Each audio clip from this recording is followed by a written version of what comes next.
থেকে 300 বছর আগে একটা বাস্তব ঘটনা। বিশ্ববিখ্যাত পর্যটক আল্লামা ইবনে বতুতা তার রিহলাতে ইবনে বতুতা নামক কিতাবের ভিতরে তিনি একজন হাফেজে কোরআনের ঘটনা নিয়ে এসেছেন। একজন হাফেজে কোরআনের উসিলায় আল্লাহ পাক গোটা একটা দেশটার নাম হলো মালদ্বীপ। নাম শুনছেন? এই মালদ্বীপ শহরটা ছিল অগ্নি পূজারী, মূর্তি পূজারীর দেশ। সবাই তারা মূর্তি পূজায় লিপ্ত থাকত, আগুনের পূজা করত, দেবদেবীর পূজা করত।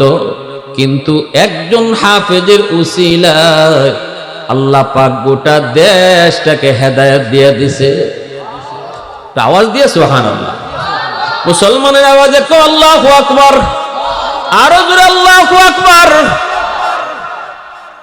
সৌদি আরবের একটি জাহাজ মালদ্বীপের পাশের সাগরে এসে ডুবে গেল। সবগুলি যাত্রী পানির নিচে ডুবে মারা গেল। কিন্তু একজন হাফেজে কোরআনকে আল্লাহ পাক তার কুদরতে বাঁচাইলেন। কাঠের উপরে ভাসায় ভাসায় আল্লাহ পাক তারে বাঁচায় নিলেন। আল্লাহ যারে বাঁচান কেউ তারে মারতে পারে না, আর আল্লাহ যারে ধরে কেউ তারে সারাইতে পারে। এই ক্ষমতা কার? একটু জোরে বলেন কার? ইন্না বাতশা রাব্বিকা লাশাদীদ।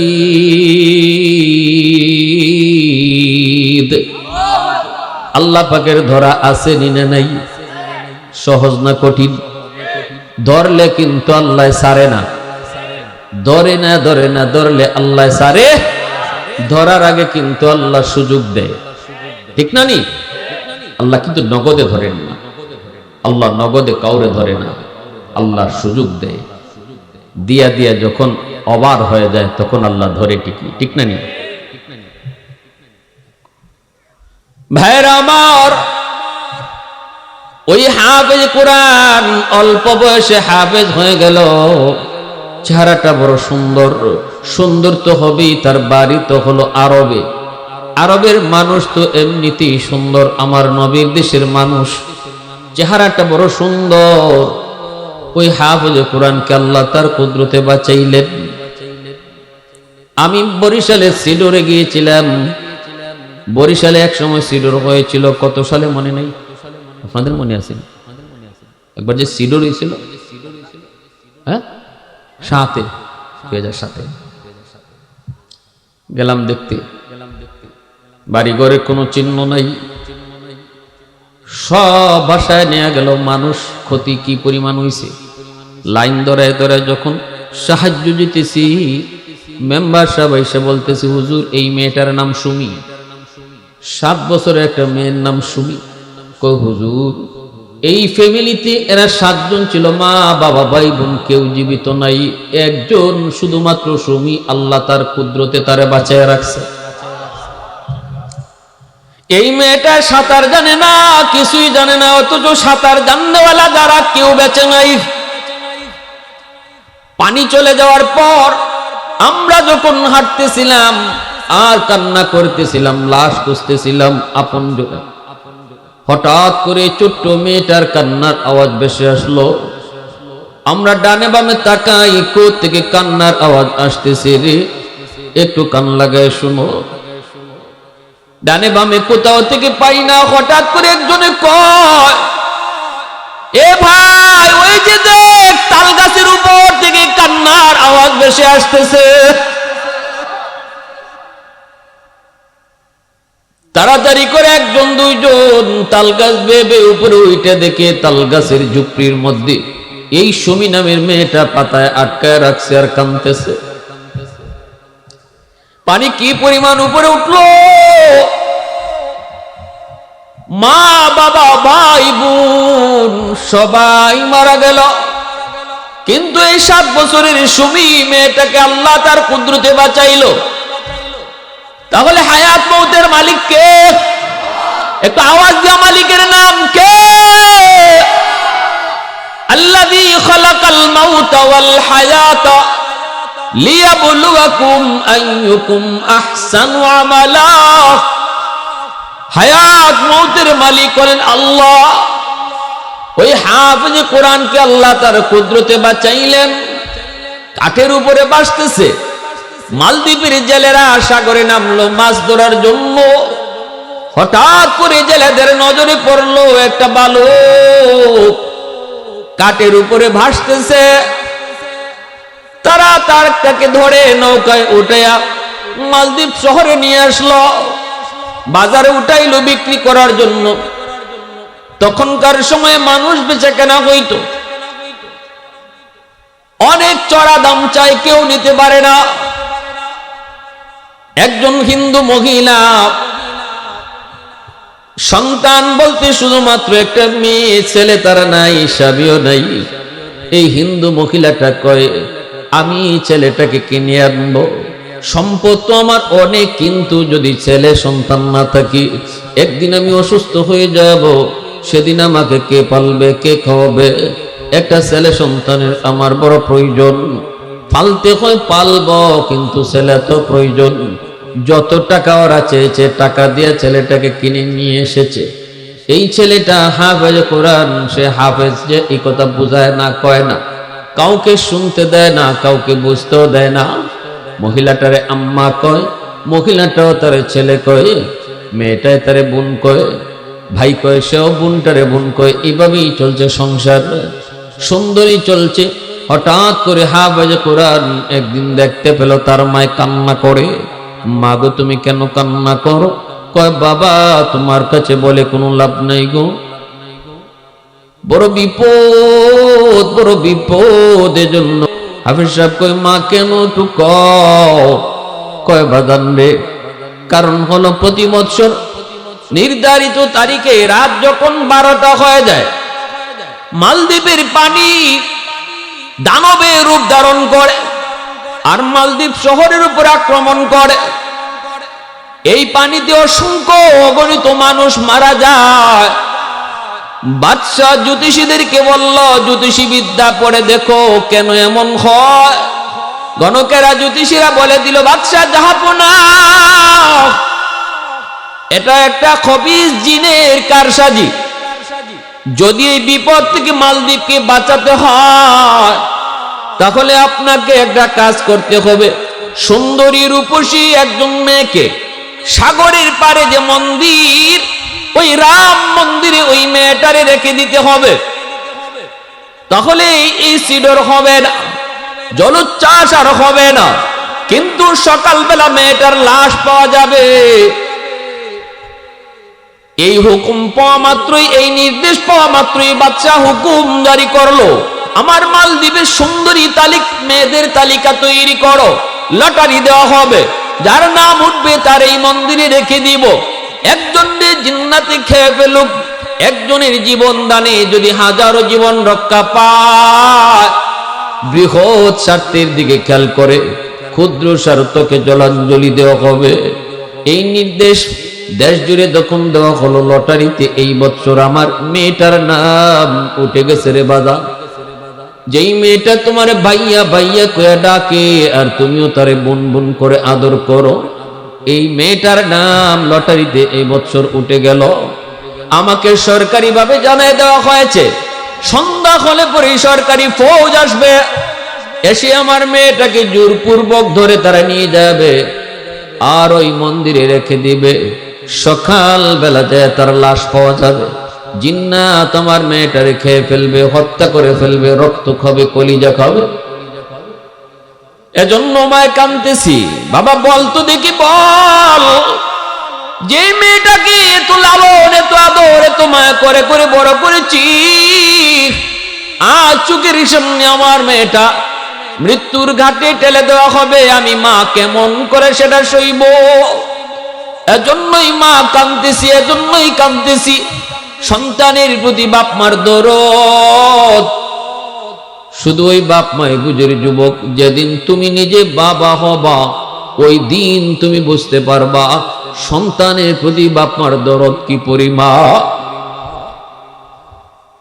চীনের একটা বিল্ডিং ধসে পড়ল। 21 দিন পর একটা মা আর দুধের বাচ্চারে পাওয়া গেল। হাসপাতালে আনার পর চিকিৎসা করা হলো। ওই মার প্রত্যেকটা আঙ্গুলের মাথা কাটা। ডাক্তার জিজ্ঞেস করেছিল, মা 21টা দিন তুমি তোমার দুধের বাচ্চারে কেমনে পালছো, কেমনে কি খাওয়াইছো? দুধ তো থাকার কথা না, বুকের দুধ তো তোমার শুকায় গেছে। এই কথা বলতেই মা চোখের পানি ফেলে কান্দে আর কয়, ডাক্তার আমার বুকের দুধ যখন শুকায় গেছে আর আমি দেখতেছি আমার সন্তানের জিহ্বা বের হয়ে যাচ্ছে, ক্ষুধার যন্ত্রণায় পানি তৃষ্ণায় যখন দেখি আমার সন্তানের জিহ্বা বের হয়ে আসছে, তখন আমি মা দিশে হারা হইয়া কিছুই বুঝি না, কি খাওয়াবো গো, কেমনে আমার সন্তানের মুখে একটু পানি দিব, দুধ দিব। তখন হঠাৎ করে মাথায় বুদ্ধি আসছে, এই যে দেখো আমার আঙ্গুলের একটা আঙ্গুলের মাথাও নাই, আমার 10টা আঙ্গুলের প্রতিটা আঙ্গুলের মাথা আমি দাঁত দিয়া কামড় দিয়া কেটে ফেলেছি, আর রক্ত যে বের হয়েছে এই রক্ত খাওয়ায় খাওয়ায় আমার সন্তানদের বাঁচায় রাখছি। প্রশংসা করব কার? এত জোরে মালিকের নাম কার? আলহামদুলিমান কদ্দারা খায়রাও ওয়া খাবালা, আলহামদুলিমান কদ্দারা খায়রাও ওয়া খাবালা, ওয়া শুকরু লিমান সাওয়ারা হুসনাও ওয়া জামালা, ফারদুন সামাদুন আন সিফাতিন খালকি বারিউন, রব্বুন আযালিয়ুন খালাকাল খালকা কামালা, লা জিদ্দা ওয়ালা নিদ্দা ওয়ালা হাদ্দা লিমাওলা, লা জিদ্দা ওয়ালা নিদ্দা ওয়ালা হাদ্দা লিমাওলা, আল আনা কামা কানা ওয়া লাম ইয়ালকা যাওয়ালা, আল আনা কামা কানা ওয়া লাম ইয়ালকা যাওয়ালা। মুসলমানের আওয়াজ দেখো, আল্লাহু আকবার। পৃথিবীতে এমন বহু মা পাওয়া যাবে, সন্তান অসুস্থ হলে পরে আল্লাহর কাছে দোয়া করেছে, মালিক আমার হায়াতটা আমি আমার সন্তানরে দিয়ে দিলাম, তবুও তুমি আমার সন্তানরে সুস্থ করে দাও। কত বাবা এমন পাওয়া যাবে নিজের হায়াত সন্তানকে আল্লাহর কাছে দিয়ে দিতে চায়, ঠিক না? মা কান্দে, হাফেজে কোরআন কয়, মা কেঁদো না, কেঁদো না, সমাধান আমি দিব, আমার বোনের কোনো ক্ষতি হবে না, সিডরও হবে না, জিনও কোনো ক্ষতি করতে পারবে না, সমাধান আমি দিব। মহিলায় কয়, বাবা কেমনে, বুঝি না তো। হাফেজ সাহেব কয়, মা আমার বোনের জামা কাপড় পরায় তুমি আমাকে পালঙে বসায় রাখো, ওরা আমাকে মেয়ে মানুষ মনে করে মন্দিরে নিয়ে রেখে দিক, আর বোনটারে নানার বাড়ি পাঠায় দাও, বোনটারে নানার বাড়ি পাঠায় দাও, যেন আমার বোনকে ওরা কোনোভাবেই না দেখে, আমাকে আমার বোন মনে করে ওরা নিয়ে যাবে, মন্দিরে নিয়ে রেখে দিবে। মহিলা কয়, না বাবা না, আমি তোমাকে হাতছাড়া করবো না, একদিন আমি অসুস্থ হয়ে যাব, হয়তো বিছানায় পড়ে যাব, সেদিন আমারে কে পালবে, কে খাওয়াবে? মেয়ে তো কিছুদিন পর অন্যের বাড়িতে বিয়ে দিয়ে দিব, কিন্তু তোমাকে যদি হারায় আমি কারে নিয়ে বাঁচবো? অভিশাপ কয়, মা টেনশন করো না, আমার কোনো ক্ষতি হবে না। জানো নিকো মা আমার সিনার মধ্যে কি আছে? সুবহানাল্লাহ।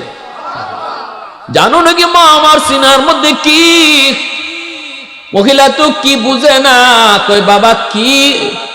হাফিজ সাহেব কয়, মা আমার সিনার মধ্যে আল্লাহ 30 পারা কোরআন, যে 30 পারা কোরআনের পাওয়ার সিনুরের পাওয়ারের চেয়ে, জিনের পাওয়ারের চেয়ে হাজার হাজার গুণ বেশি। কোনো টেনশন করো না গো মা, কোনো ক্ষতি আমার হবে না, তুমি শুধু যা কইছি তুমি তা করো, বোনের জামা কাপড় পরে আমারে তুমি পালনে বসায় রাখো। এই বইলেই বোনের জামা কাপড় উপরে দিয়ে পড়লো, আর সে বসে রইল মেয়ে মানুষ সেজে। সন্ধ্যা হতেই সরকারি বউ দরজায় নক করল, মহিলা দরজা খুলে যেই মাত্র দেখলো সরকারি সৈন্য, রাম রাম রাম কয়ে চিৎকার শুরু করে দিল। হাফেজ সাহেব কয়, মা গো রাম কইও না, রামে কাম হবে না, কাম করলে করবে তিনি কে? একটু জোরে বলেন কে? ওরা তো ভগবান কি পরিমাণ আছে আর ভগবান কইতে এদের কোনো দেরি হয় না, টাইম লাগে। বট গাছের বয়স কত? 100 বছর, হয়তো এটাই ভগবান। বট গাছের বয়স 100 বছর হয় কেমনি আবার? এটাই ভগবান। তুলসী গাছ এটা কি হয়? এটা ঠান্ডা ঠান্ডা লাগলে তুলসী পাতা খাইলে ভালো হয়ে যায়, হয়তো এটাই ভগবান। হ্যাঁ, এবার ভগবান বানাইতে বানাইতে 33 কোটি।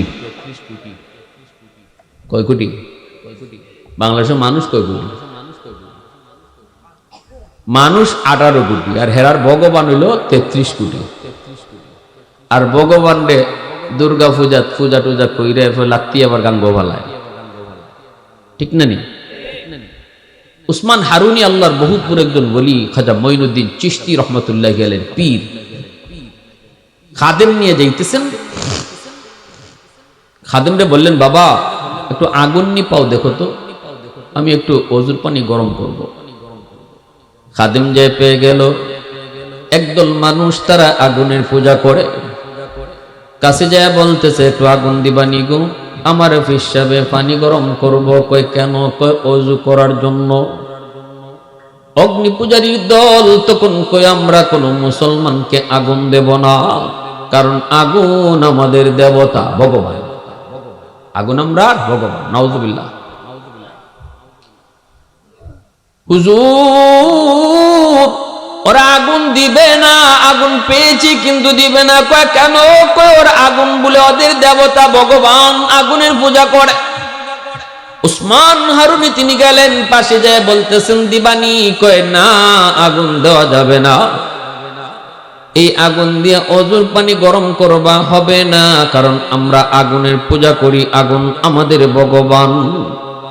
উসমান হারুনি কয় তোমরা যে আগুনের পূজা করো, আগুনের মধ্যে একটু আঙ্গুল দিয়ে দেখো তো আগুন তোমাদের কি ফুরায় কি ফুরায় না? কয় আগুন আমাদের তো ফুরাবে, এটা তো আগুনের বৈশিষ্ট্য, আগুনের খাসলত। উসমান হারুনি কয় না, আগুন যদি তোমাদের পূজা গ্রহণ করত তাহলে তোমাদেরকে ফুরাইতো না, ঠিক না নি? কমলবী আগুনের বৈশিষ্ট্যই হলো পুরানো। উসমান হারুনি কয় না না, আগুনের একজন মালিক আছেন, ওই মালিকের ইশারা পাইলে আগুনে পুরায়, নয়তো আগুনে পুরায় না। ইশারা পায় নাই মূসা কালিমুল্লাহকে পুরাইতে, এজন্য তুর পাহাড় জ্বলে সাই সাই, কিন্তু মূসার পশম জ্বলে না। ইব্রাহিম খলিলের জন্য আগুন ফুলের বাগান। অগ্নি পূজারীরা কয় মৌলবী এত কিছু বুঝি না, মূসা বুঝি না, ইব্রাহিম বুঝি না। উসমান হারুনি কয় আমারে বুঝনি? কয় হ বুঝি। কয় তাহলে দেখো, আমি আগুনের পূজা করি না, আগুনের মালিকের পূজা করি। এজন্য আগুনের মালিক যদি চায় আগুন আমারও পোড়াবে না।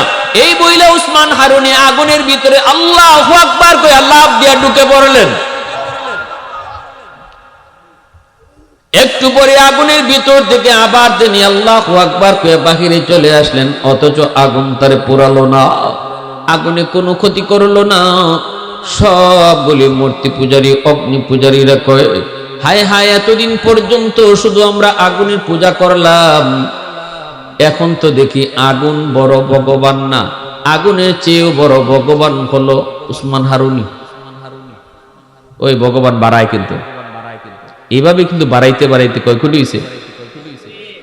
এখন উসমান হারুনি ভগবান, সেজদা দেওয়া শুরু করছে, ইনি লাঠি হাতে নিয়ে গদা।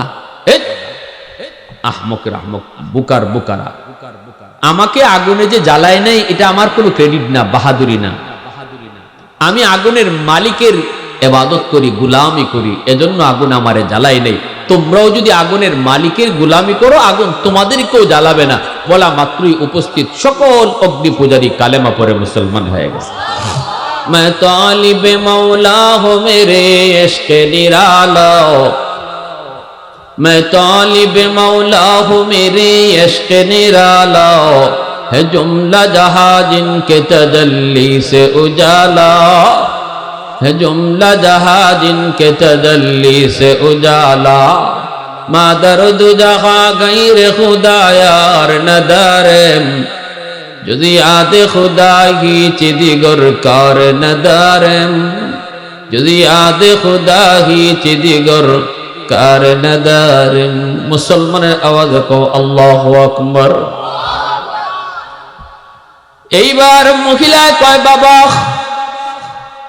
এ মহিলা কান্না শুরু করলো। সরকারি সৈন্যরা যায় কয় মেয়েটা এত সুন্দর, কিন্তু আজকে সে জিন্নাতের বুক হবে, জিনের বুক হবে। হায় রে, আজকে মন্দিরে তার সকালে দেয়া লাশ পাওয়া যাবে। এত সুন্দর মেয়েটা, বলুন তো মেয়ে না ছেলে? আরেকটু জোরে মেয়ে না ছেলে? কিন্তু ওরা মনে করেছে মেয়ে। মেয়ে লোকের পোশাক পরা, অল্প বয়সে হাফেজে কোরআন হয়েছে, দাড়ি মুছ উঠে নাই। বোঝা গেল হাফেজে কোরআন হওয়া এটা মূলত হাত চাবিটা কার হাতে? একটু জোরে কও কার হাতে? কম বয়সে হাফেজ হইছে, আপনারা দেখছেন নি? এমন বহু আছে, বহু ঠিক মতো নামটা কইতে পারে না, ঠিক মতো বাংলা পড়তে পারে না, ঠিক মতো ঠিকানা কইতে পারে না, সিনার মধ্যে আল্লাহর 30 পারা কোরআন। বোঝা গেল এই জিনিসটা সম্পূর্ণটাই কার হাতে? সুম্মা উরাসনাল কিতাব আল্লাযীনা ইসতাফাইনা মিন ইবাদিনা। এই মাদ্রাসা ছাত্রগুলো ইজাত কে লাগি, বই কে লাগে, উঠে কে লাগে, যায় এগুলো কিচ্ছু নাই। খুব ডিস্টার্ব করছে শুরুর থেকে ছাত্রগুলা, কষ্ট পাইছে। মুআজ্জাজ হাজিরিনের জন্য আমি আর 2 সময় নেব না, 10 মিনিট। এইদিকে হলো কি, ওই হাফেজ সাহেব তার মন্দিরে নিয়ে রেখে দিল। এই মন্দিরে রাখার পর তারা তো চলে আসলো। রাত যখন 12টা বেজে গেল, সরকারের পক্ষ থেকে পাগলা ঘন্টা বাজানো হয়, সিডর হওয়ার সময় এসে গেছে। যে কোনো মুহূর্তে বিপদ ঘটবে, জনগণকে সতর্ক করা হয়েছে। সাথে সাথে ওই হাফেজে কোরআন মন্দিরে ঢুইকা মেয়ে লোকের পোশাক কইলা, ভিতরে তার নিজের পোশাক, হাতের মধ্যে ছিল জায়নামাজ। ওই জায়নামাজ খানা মন্দিরের ভিতরে বিছায়া আল্লাহ পাকের কদমে সেজদায় করে কান্দে আর কই, মালিক আজকে প্রমাণ হবে জিনের শক্তি বেশি নাকি তোমার কোরআনের শক্তি বেশি। মালিক আজকে প্রমাণ হবে সিডরের পাওয়ার বেশি না সূরা ইয়াসিনের পাওয়ার বেশি। যেই মাত্র পানি দানবের মতো রূপ ধইরা সাগরের পানি মালদ্বীপের দিকে আক্রমণ করতে চায়, হাফেজে কোরআন আল্লাহ পাকের কালামের সূরা ইয়াসিন পয়রা ফু দেয়।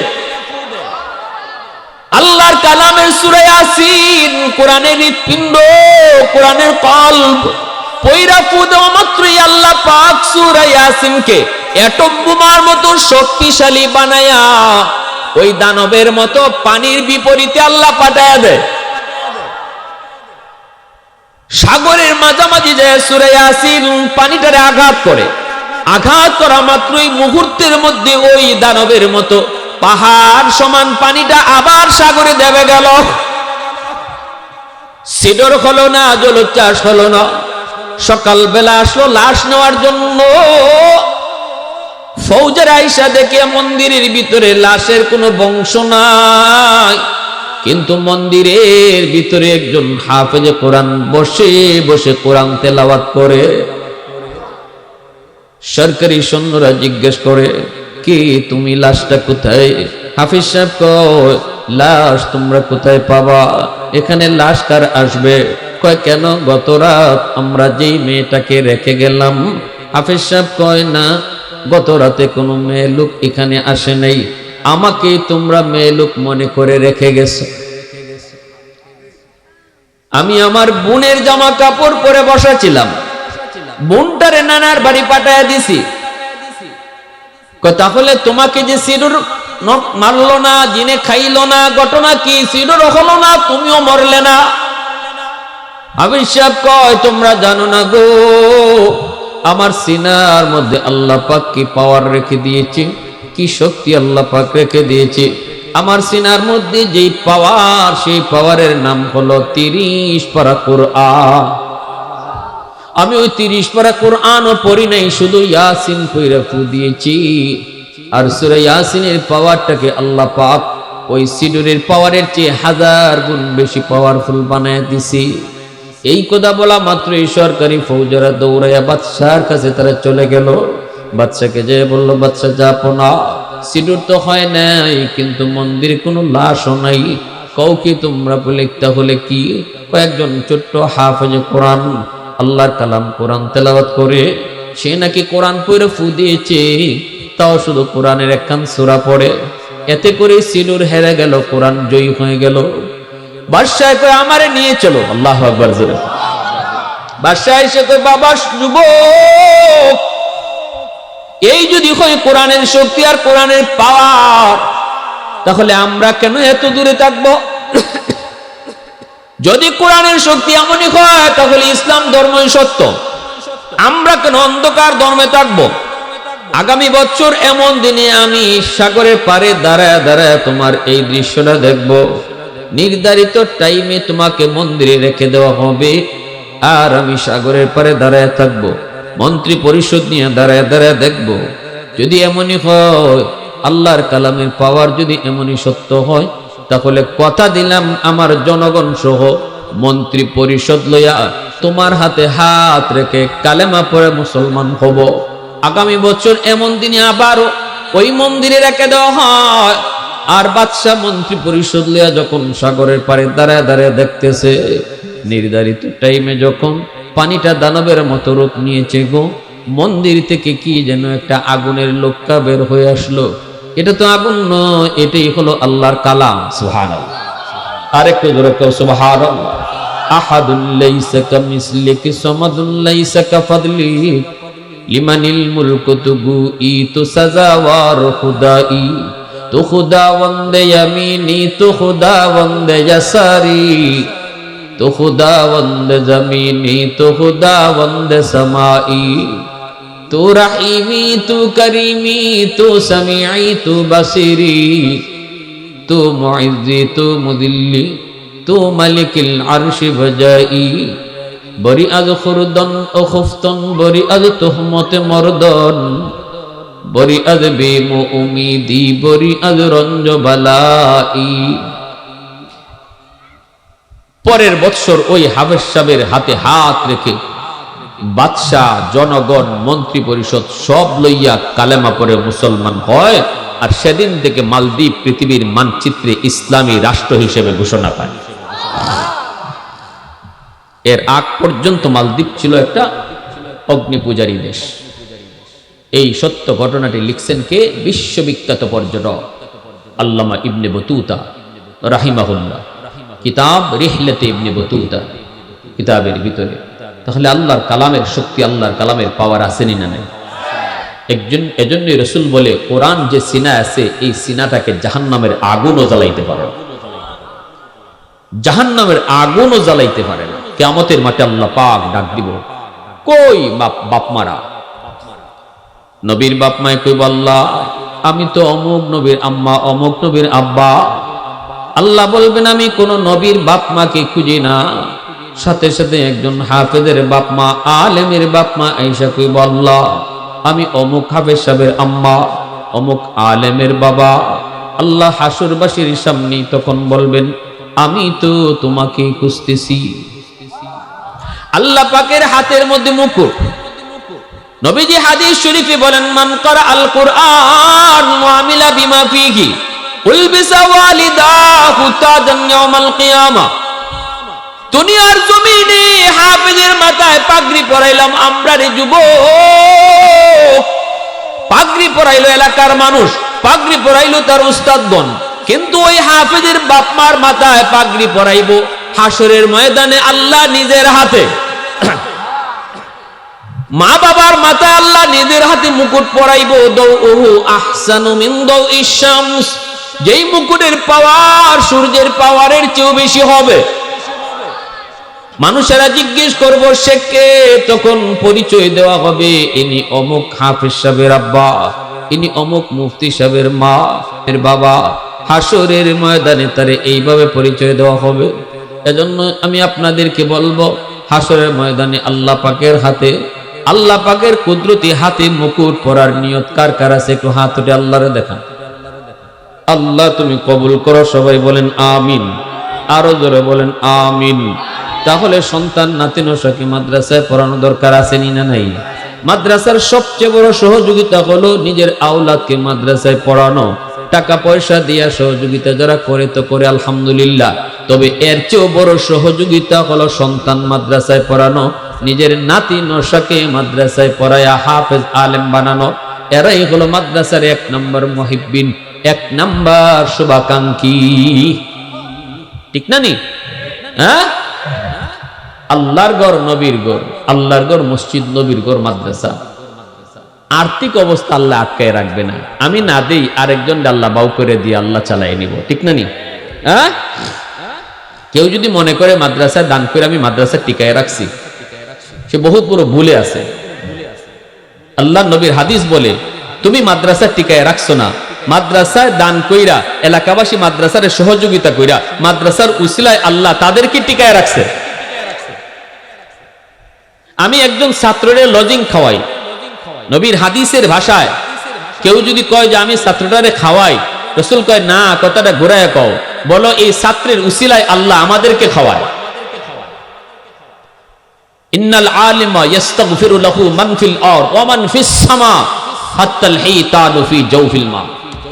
মাসে যদি কয় আল্লাহ হাফেজ সাহেবের হায়াত বাড়াও, আলেমের হায়াত বাড়াও, মাদ্রাসা আরো উন্নত করো, মাদ্রাসা আরো বাড়াও, কেন?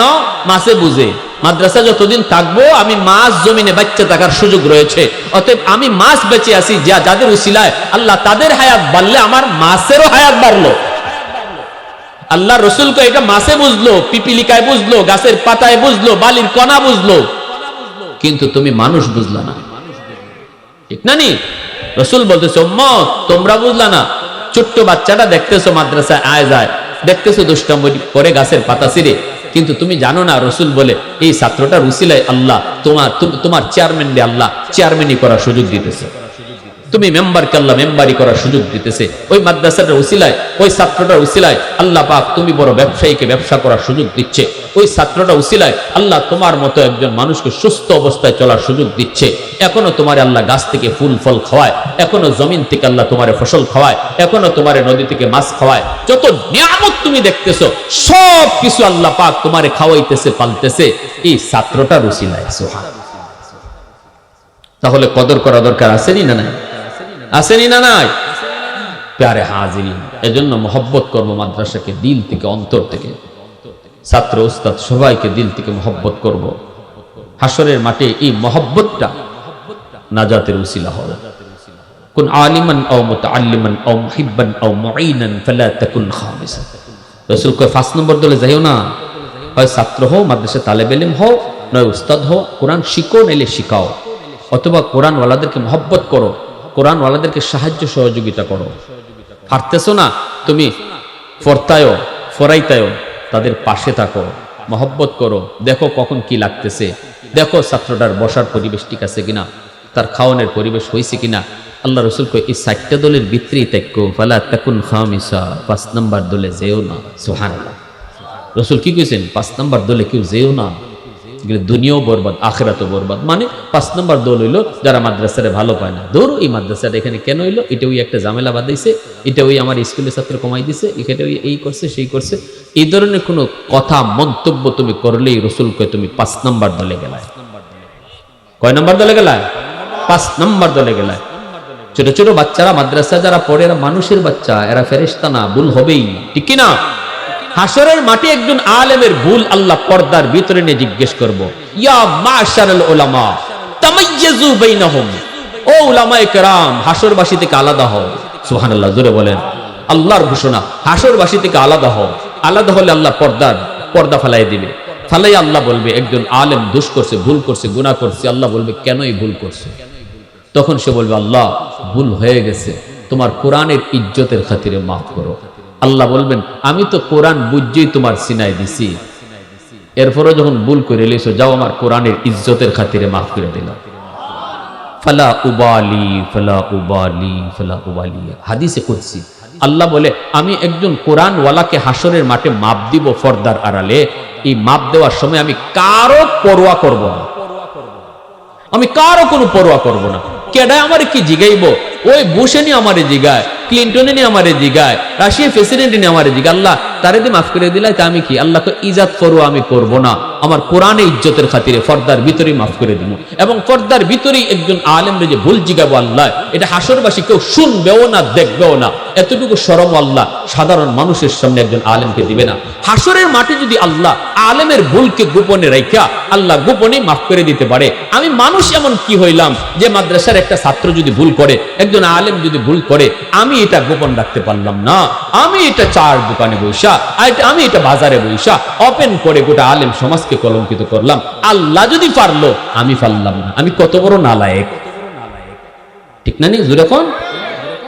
যার উসিলে আল্লাহ আমারে খাওয়াইতেছে, যাদের উসিলে আল্লাহ আমারে বাঁচাইতেছে, যাদের উসিলে আমারে আল্লাহ চেয়ারে বসায় রাখছে, তার একটা ভুল চোখে ধরা পড়তে পারে, ছোট বাচ্চা ভুল করতে পারে, এটা আমি কেমন কি হইল যে আমি এটা প্রচার করলাম?